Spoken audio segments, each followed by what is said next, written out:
Pune resident Sara Steiner has been a 35-year advocate for justice regarding the well-documented harms impacting the land, air, water, wildlife, and human health caused by Pune geothermal venture. She has initiated no less than 7 court cases, beginning with the 1991 blowout, to address these threats to the health and safety of those surrounding the plant.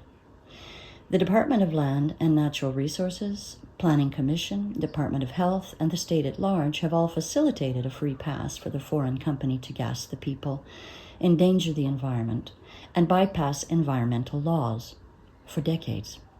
She speaks here regarding the geothermal dangers of exploration and possible drilling on Hawaiian homelands, recently proposed by the DHHL, while numerous other cleaner, more reliable, and safer resources exist.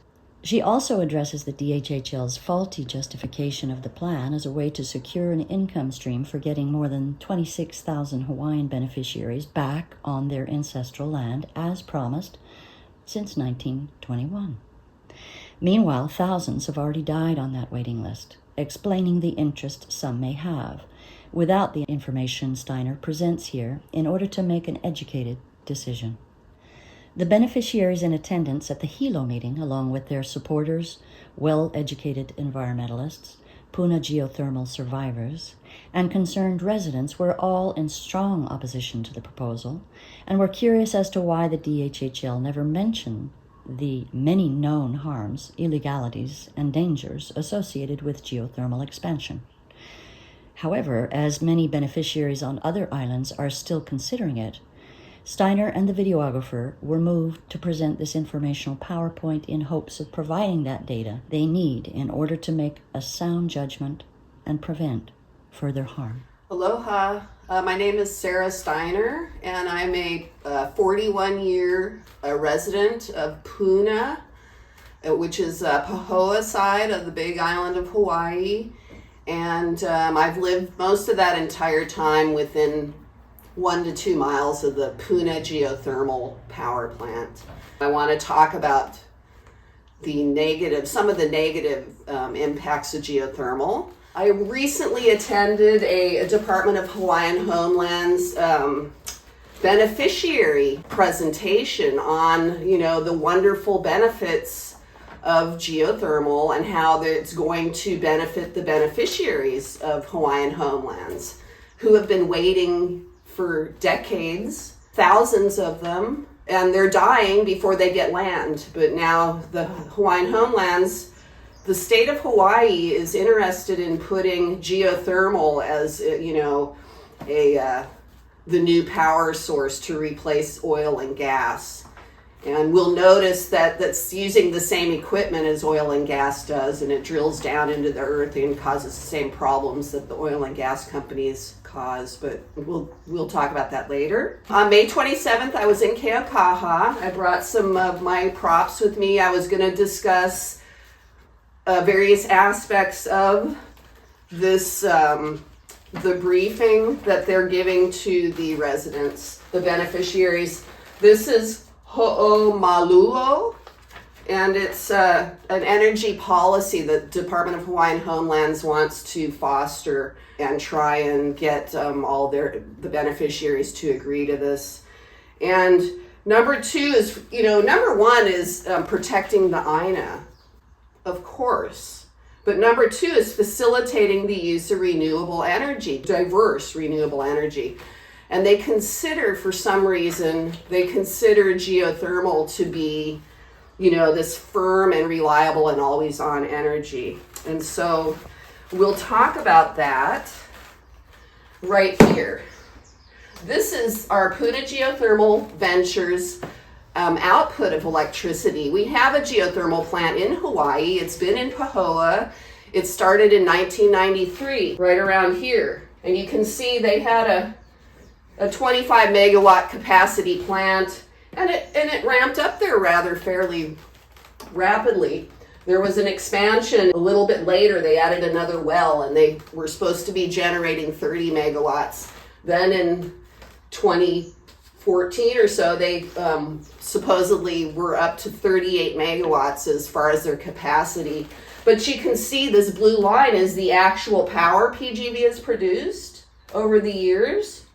From 1993, here's where they start. This was the little power plant we had, the experimental 3 megawatt that polluted directly into the air and the ground, that was shut down by Governor Cayetano in 1989 to make way for PGB, because it was giving geothermal a bad name.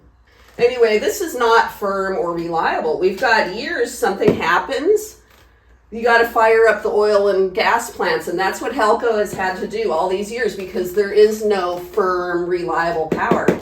Here's where you have an eruption, because what the Department of Hawaiian Homelands is proposing is to put the geothermal plants right in the middle of our active volcanic rift zones, okay? And we see here what happened in 2018. PGV's in the middle of a lava zone 1, and there's an eruption right there on their property line, and they're shut down. It took 2.5 years, no power whatsoever. And so already in the 80s, the state of Hawaii was pushing to get a 500 megawatts down in the lower East Rift Zone, and that was stopped by massive protests. But what happened is they managed to squeeze in one geothermal plant in the middle of the Waukele Opuna rainforest, which was an illegal land swap, but we're not even going to go there. Anyway, so these 500 megawatts of power, what happened in June of 2014 is that the lava flow changed directions from Pu'u'o'o volcano, and it started coming towards Pahoa. It came down the rift zone, and it covered the area that all those lovely 500 megawatts of geothermal plants were going to be operating, sending all this power to Oahu by undersea cables. Okay, it's a joke. That project was stopped in 1995 by the Ninth Circuit Court in San Francisco, but they stopped it for lack of environmental impact statement. They said no more federal funds are to be used until you do an environmental impact statement about this cable and all these geothermal plants. Okay, so nobody did the environmental impact statement, and they were injuncted from doing anything else, and nothing has ever happened since then. The Hawaii legislature gets a reading every year, a report on their undersea geothermal cable program, which has never done anything in 40 years, yet they continue to beat the dead horse. So not only is Puna Geothermal Venture really not firm or reliable power, it's not like a really large source of power. Here's the total, U.S. total of geothermal power output versus with a little section of Ormat. So Ormat is the Israeli company that owns Puna Geothermal Venture, okay? Whenever we got big lawsuits, the lawyers come from Israel, and they settle the lawsuits so that they never go anywhere. And that's what you got to look forward to. I might mention that a little bit later. Anyway, so the whole production in the whole United States of geothermal plants is not even 2,000 megawatts. Okay, you know how much 2,000 megawatts? It's like one coal power plant. So we've got, dozens and dozens of geothermal plants, but they all do a couple little megawatts of power each, while at the same time causing major stink problems and earthquakes and subsidence and things that are not discussed in this Hawaiian Homeland presentation. Down here is Ormat's production. They're going up.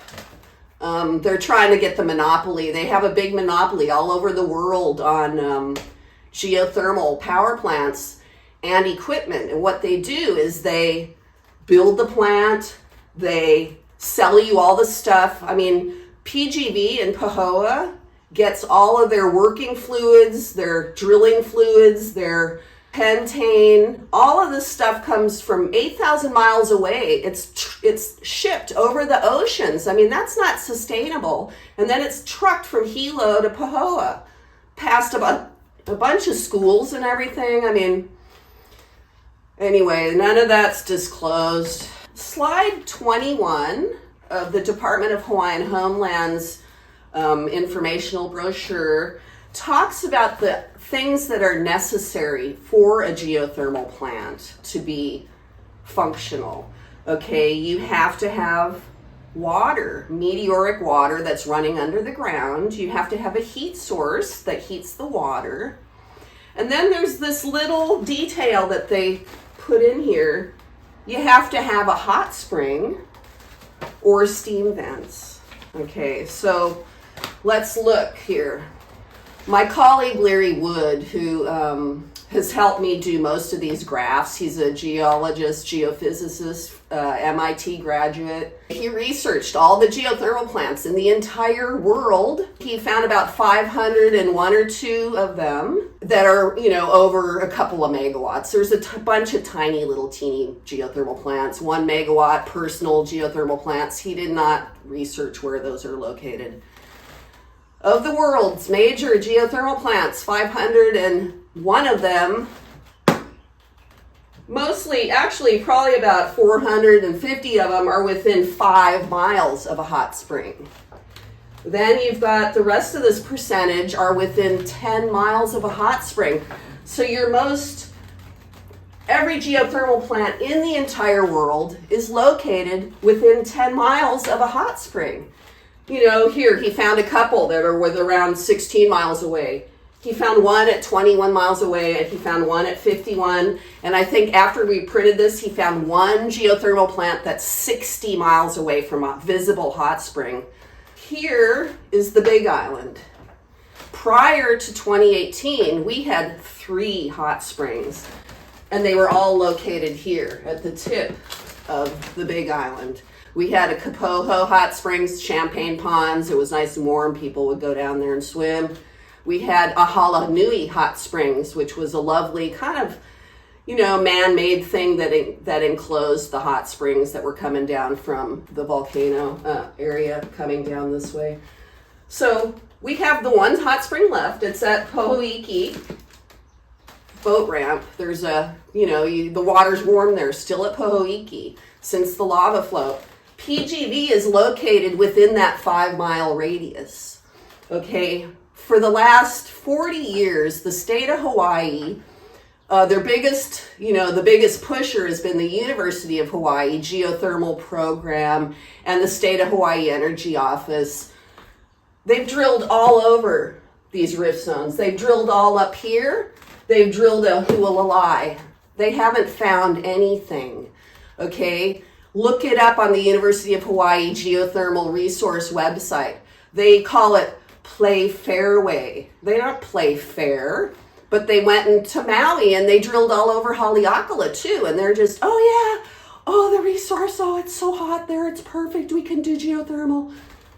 It's not happening. We just saw in the last graph, you got to be within 5 miles of a hot spring. There ain't no hot springs on any other islands. We don't have mineral baths. We don't have, geysers coming out of the ground. This is not Iceland, and this is not New Zealand.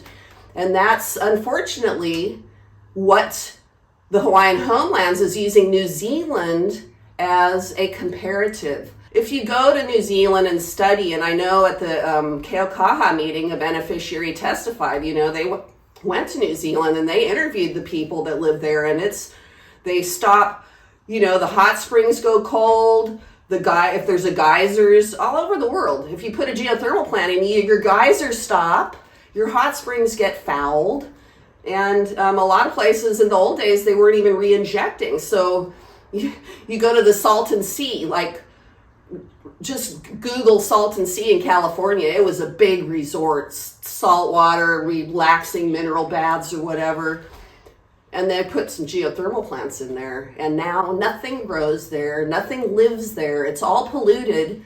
But nobody ever mentions it's because of the geothermal plant. And so you beneficiaries have really got to look at this. Some of these are facts that I'm showing you and telling you. It's not the feel-good, use the heat of the earth, and Pele wants you to have, drill down and use this resource. And I don't believe that she does, okay? Because then we're going to talk about other reasons why it's not good. So part of the DHHL presentation talks about environmental considerations. So if you go through slides, 26 through 29, they talk about air discharges, subsidence, ecological impacts, aquifer disturbances, seismicity. And then they end with achieving balance is the key, and that we really need robust monitoring, modeling, and we need to mitigate.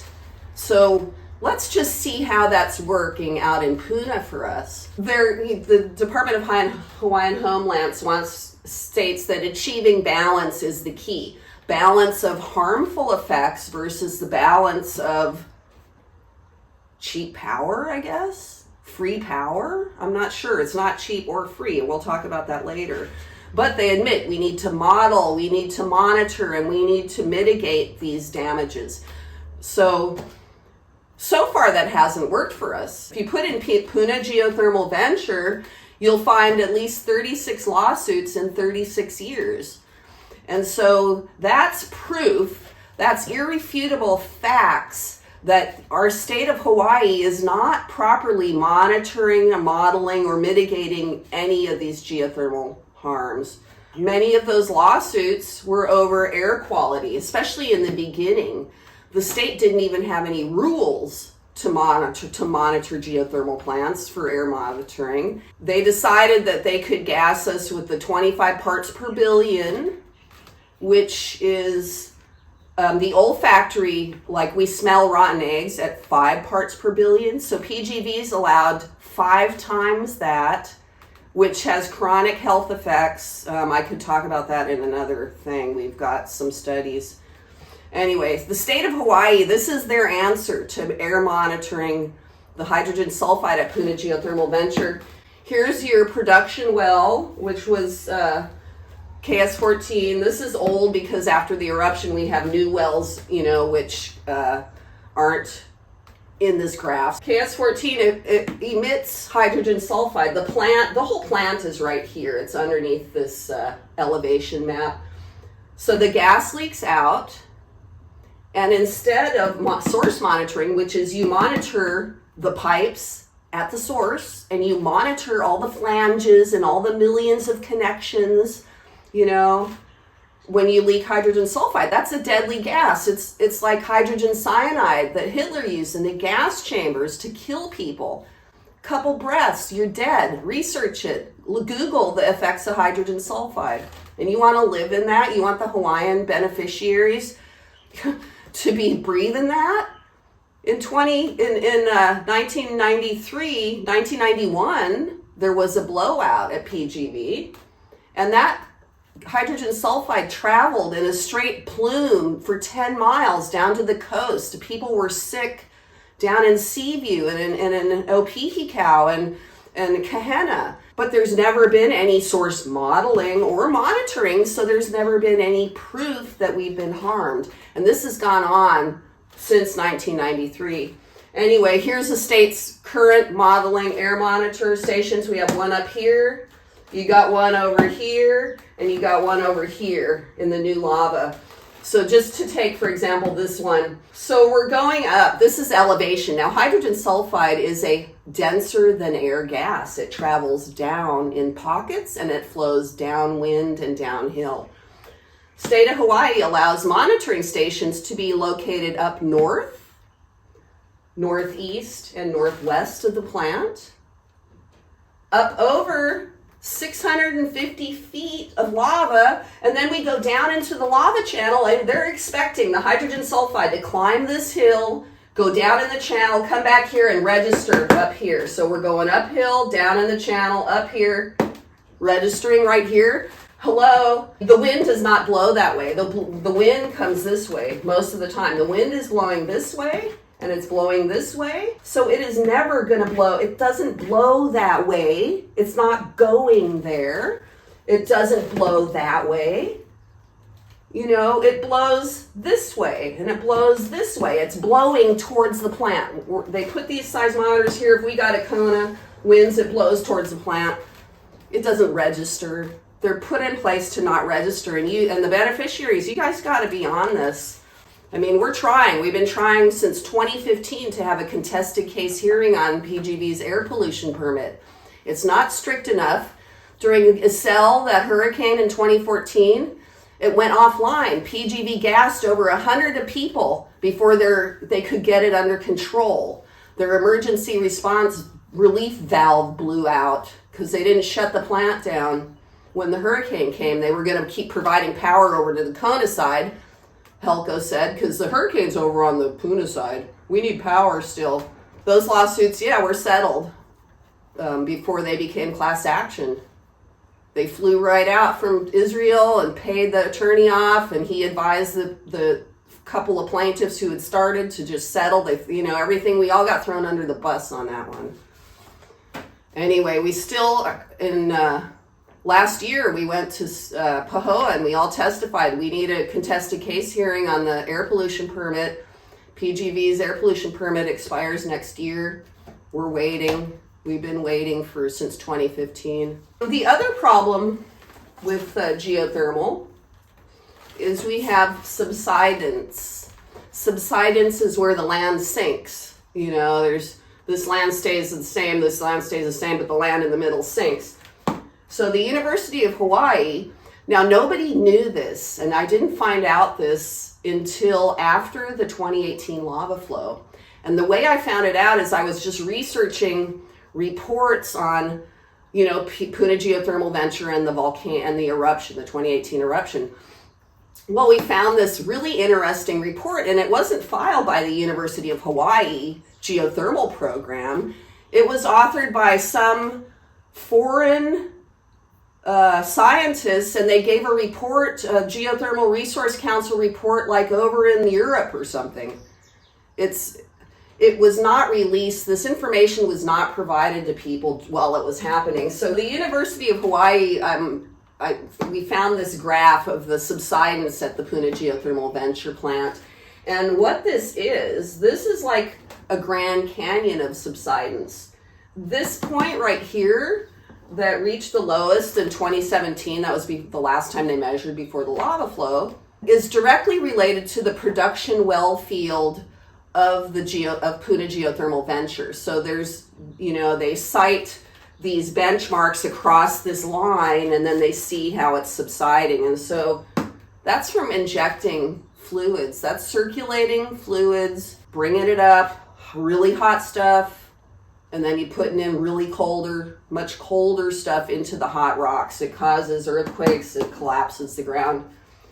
Interestingly enough, this 30 years of subsidence or 25 years of subsidence, here's your bottom thing here. On May 4th, we were down here, and then within 2 weeks during the eruption, the Puna Geothermal Venture did not keep any emergency equipment on site. They had no pumps, they had no metal plugs to plug their wells, they had no cement, they had no clays, they used mud or something, clays to make a cement. None of this stuff. So during the governor called an emergency on May 9th. Okay, so four days, on May 4th, we got subsidence.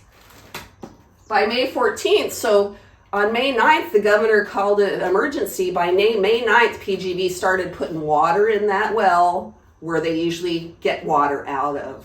Well, look at that. It blew up already. You've repaired all that subsidence, and then it went above and beyond, and there was a localized explosion. The whole wellhead went up a meter, which is 3 feet, and that only happened right there where they were pumping the water, and it didn't happen all along the whole coast. It didn't happen anywhere but right under PG&E.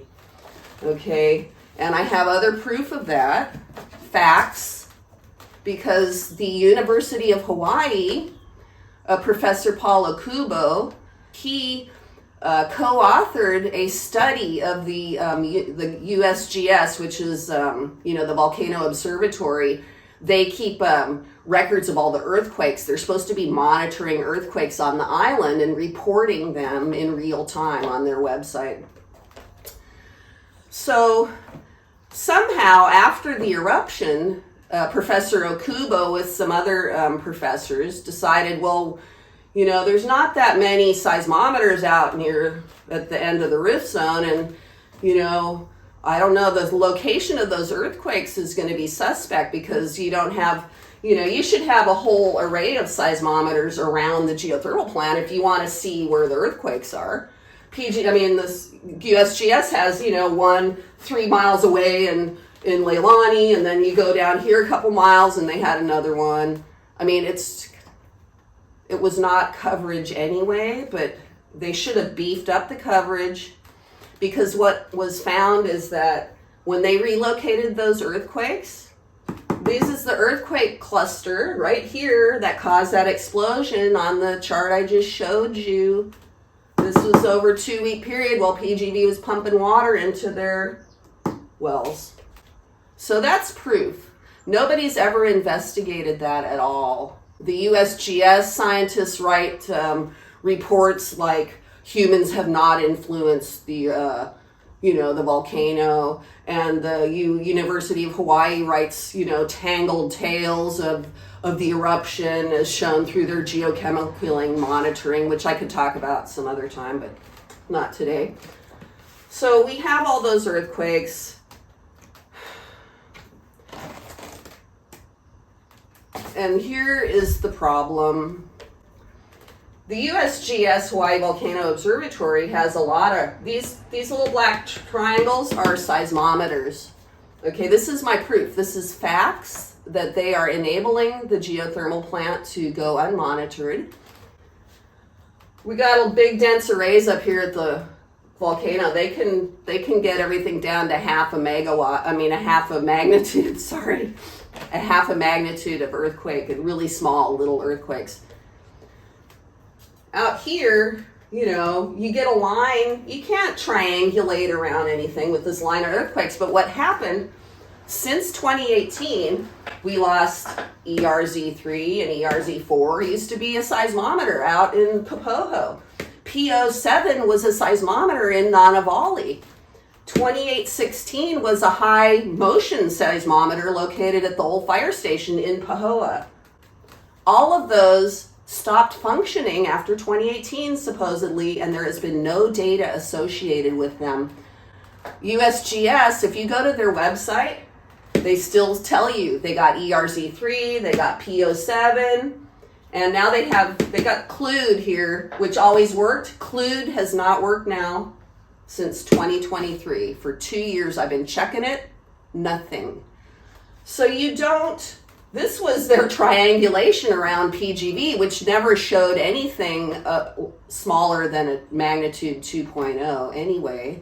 Yeah, they have no working seismometers. This seismometer here is like going up Ala Ely Drive. It's miles, it's 5 miles from the plant. There's no earthquake protection. There's no monitoring like they say they want to monitor to mitigate. There's no monitoring. And I have proof. These are earthquakes. Okay? The geothermal operations cause earthquakes. But you will not find that anywhere. Nobody talks about that. The blue earthquakes over here, that was in 1993. PGV never lets anybody study the earthquakes, but they did. They want to know, because back then they didn't know where to drill. So they let these guys come, monitor the earthquakes, so they know where the active areas are, where the water's flowing and the rocks are cracking, right? So this is just 3 months of earthquakes right here. It was while they were drilling. They were drilling. They did it for 3 months, but they were drilling. They call this a background study. That's not a background study. They used 31 seismometers. They went all around here, 31 seismometers, and they did 3 month study, but they took the seismometers apart and they took them down in 1993 when PGV turned on. So we couldn't see what the operations really do. But we know, because we have these orange earthquakes here. In 2006, Pune Geothermal Venture allowed a Duke University scientist student work on her thesis, and she was allowed to install 8 seismometers around the geothermal plant. She recorded 3 years of earthquakes, these orange earthquakes. You can see the plants right here in the middle. You can see they expand up and down here. This is where the fissure line broke out a mere 9 years later. How many more earthquakes in the ensuing 9 years since this map was made? You know, this whole area got highly fractured by this geothermal plant, but nobody knew because not one of these earthquakes in either of the studies were picked up by the USGS. It was fruitless to try and compare their data because nothing under magnitude 2. These are all, less than 2 magnitude earthquakes, 1 magnitude 1. They're micro earthquakes, and they most likely are a result of geothermal operations. Since that time, we have, actually PGV has installed their own 8 seismometer array. And they kept Catherine Kennedy's 8 seismometer array. They keep that data at ORMAT in Reno, Nevada. They do not share that data with the USGS or the state of Hawaii or the University of Hawaii geothermal program. It's proprietary. Why is this proprietary? You gotta know. Nobody has studied the effects of the geothermal plant on the 2018 eruption. We have plenty of facts that show they affected it, but nobody in the scientific community in Hawaii will look at that. Finally, as I'm trying to close this presentation, slide 30 through 30 through 34 talks about energy alternatives, because look, they're talking about alternatives to the geothermal plant, and they whine about solar. They complain that it takes up a big footprint, whereas PGV is just this little bitty footprint. Well, you know what? Solar, you put it in and it's in. You don't have to keep drilling wells every 3 years. You don't gas people with hydrogen sulfide. You don't have emergency responses, and it doesn't weaken the ground. It does not cause subsidence or seismicity or lava flows. Come on. They're not being truthful with you. They give you the lithium mine and then, trying to insinuate, we got salt batteries now. We don't need lithium. Come on, let's move into the new power. We certainly don't need nuclear. Even little teeny bitty nuclear things drilled down in the ground and buried down there. We don't need it. In fact, I'm pretty sure there's snap batteries buried all over Hawaii. I saw it in the congressional record in 1978 when they were in Hilo, Hawaii, way back in 1978, pushing geothermal. That was Akaka and Inoi. This has been going on that long, Hawaii. Okay, this is how I can state it for you.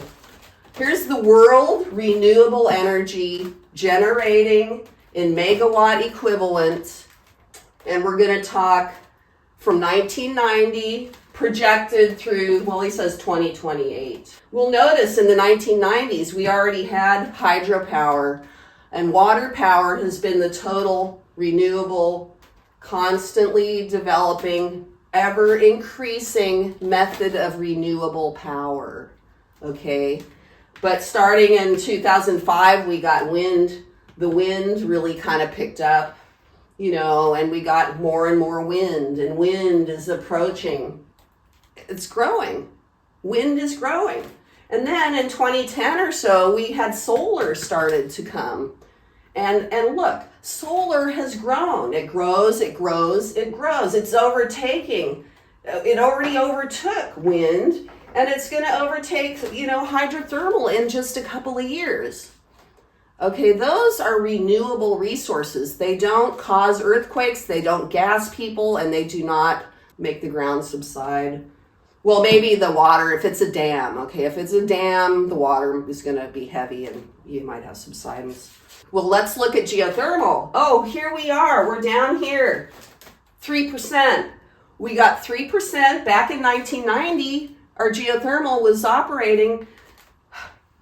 And now here we go. Oh, look, it's climbed. Is it a 3, or no, that was no percent, and here it's still, geothermal is only 3% of the world's total electricity. It's not renewable. You know why this doesn't climb up? Because what happens is your well only lasts for 3 years. It starts degrading. You got to drill another well, and there's another expense. But that's how they keep this line pretty flat, is because as the old geothermal plants and wells and things fail, they have they put in more. That's the only reason. The only reason you got that much geothermal is because they keep somehow beating that horse and keep doing it, thinking it's going to be a good thing. It's not good. It's not good to tie up Hawaii's resources, beneficiaries' money for 10 years while you poke around to develop and build a power plant. I can go through this thing here, right here. I could talk about the economics, and we'll do that in another time, but slide 12 showing, this Aotearoa, New Zealand new power plant. Oh, it's really high risk here when you first start looking, really high risk, but then as you keep drilling and then you make production, you drill your production wells, and then you build your plant.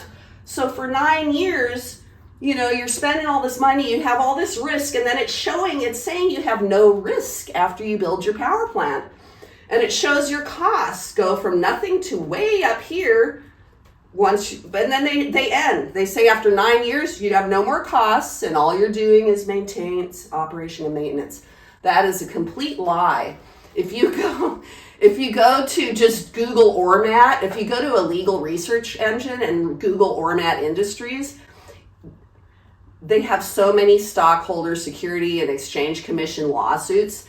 They rip off their shareholders. There's not big profits with geothermal plants. They can't get them off the ground, and all they want is your money. They want you, the Hawaiians, to pay for it. The state of Hawaii is going to pay for this exploration and everything, and then what? It's not going to ever end. There's always going to be emergency responses. Your pipes are always corroding. You always have earthquakes, and you're drilling on a hot spot on the ocean. And what about if you crack it open and the heat and the lava? You saw those earthquakes. That blows stuff up. It's just not safe. It's not renewable. It doesn't do any good for the INA or the people. It's a pipe dream. It's an oil and gas driller's pipe dream that they're trying to push on, Yeah, they're just trying to get all the money. They want all taxpayers to take all the risk, and then they are going to make all the profits, which I don't think are much, like I talked about those lawsuits. In conclusion, I have presented a lot of facts about negative impacts, health, environment. I didn't really go into the water, but I could. We've got a lot of studies. The USGS found that PG&E was injecting pentane and isopropanol into their wells, and so why would they do that? Those are harmful, toxic to aquatic and human beings. Things like that have not been addressed, and so now you beneficiaries have a chance to address that, because like I brought up throughout the whole presentation, we have been fighting in Puna we've been fighting to breathe, since the 80s. Okay, that's why I say go to the website, put in Puna Geothermal Adventure in the judiciary website. Look at all those lawsuits. Why would we bother to do that? The state of Hawaii, all these agencies are pro-geothermal, and they call us, anti-geothermals, we're NIMBYs, not in our backyards. And then you can notice they've made a law that geothermal plants can go anywhere. And that's how we ended up with a geothermal plant in the middle of a residential subdivision. And is that what you want for your future keiki, to pass on to your beneficiaries down the line? You want to just have a place that, is not habitable because of the environmental and the health impacts, but you're going to get some money from that? I don't think so. That money gets eaten up in emergency response and attorney fees, fighting for clean air and to breathe. And so I really, I appreciate being able to talk at a Hawaiian homeland, since I'm not Hawaiian, but I care for Hawaii and I care for all of you. And that's why I've been doing this all these years. It's not going to be cheaper. We've got the highest electric rates now. We've had geothermal for 30 years. It didn't bring them down. It just goes up. Sorry. Their cost, the revenue, geothermal projections, it's not correct. I can talk about all of that. But you have until July 31st. Everybody, let's get it together. I'm going to be transcribing my talks, and I'm going to do this and submit it to the Department of Hawaiian Homelands for reasons why you don't want to do geothermal. The other alternatives, solar and wind and wave energy, water, it doesn't hurt you. It's not going to hurt you like geothermal does. So I thank you. Aloha.